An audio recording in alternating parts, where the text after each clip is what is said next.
guys, the European Central Bank to pilot blockchain-based euro settlement system by 2026. The platform specifically is aimed at DLT, but understand that terms like blockchain and DLT are interchangeable, yet there are significant differences.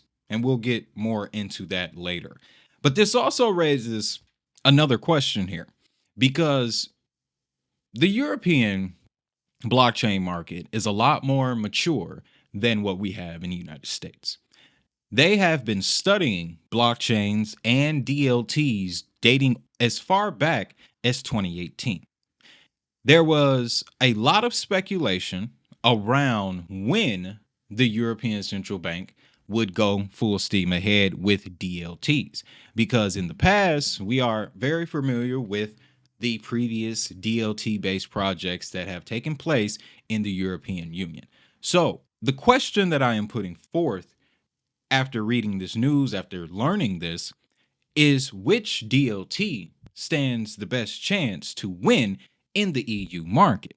Now, I know a lot of people immediately said Ripple, XRP, they've already been there. I get that. I dig it.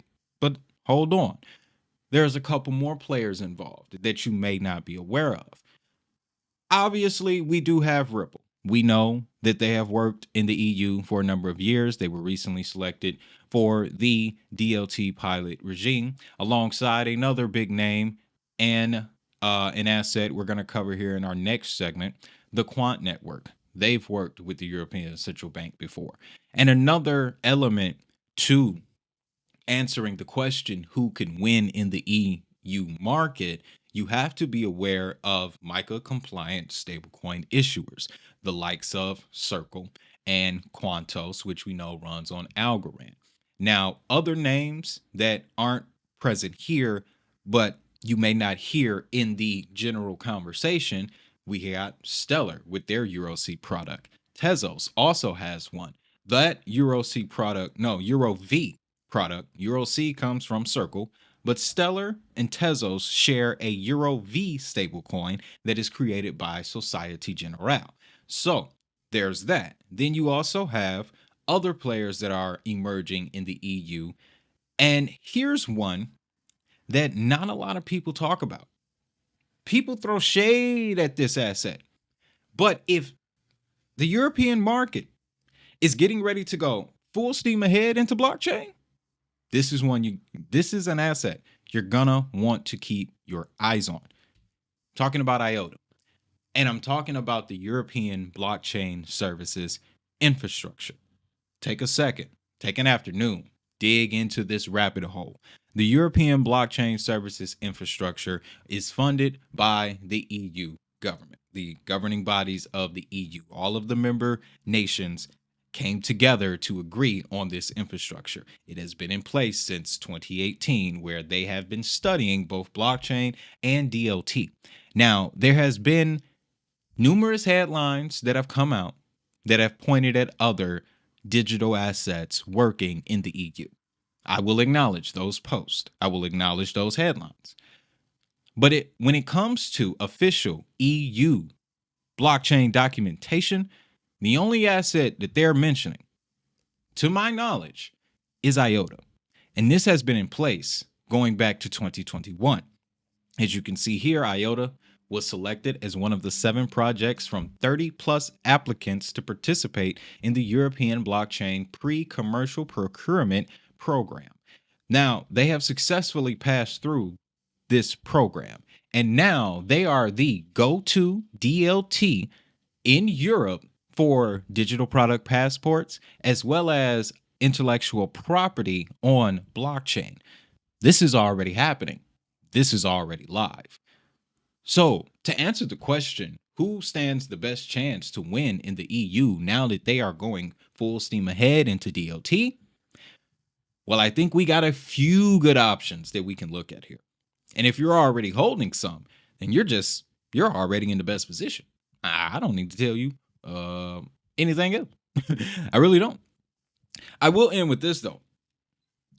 I expect an asset that I didn't even mention in this segment to shock all of us. Because, guys, I'm pretty sure you're seeing this too, especially the OGs in the space. If you're going on 4 years, 5 years, some of you are going on 6 years in the space, you see we are entering a new era. And the quality of the newer projects that are hitting the market, it's impressive. They've taken a lot of notes from past disasters and past failures. So, very interested to see how this unfolds. The timeline, which is something else that I should have brought up earlier, the timeline will be separated in 2 routes because there's 2 separate initiatives. One is Pontes. This would be the universal solution that will link multiple DLT projects. And then we have Appia. This will be the layer that will bring in the applications that run on these various DLT networks. Now, the timeline for the Pontes starts sooner than the timeline for Appia. Appia, it looks that it will come into, it will begin to go live later in 2026, where Pontes, they're looking to get that started as soon as the end of this month, with a runway of about 6 to 10 months, taking us to the middle of 2026 as well for that to be live.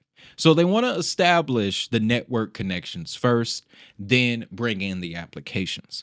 So I like that approach. I see nothing wrong with that approach, and I wish them all the success in the world.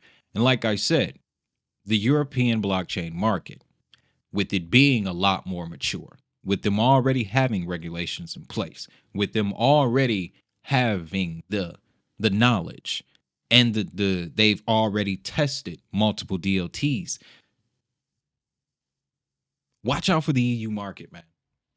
Really. And then add on top of that the ISO transition that they're currently going under or going through. Yeah, all the pieces are coming together, folks.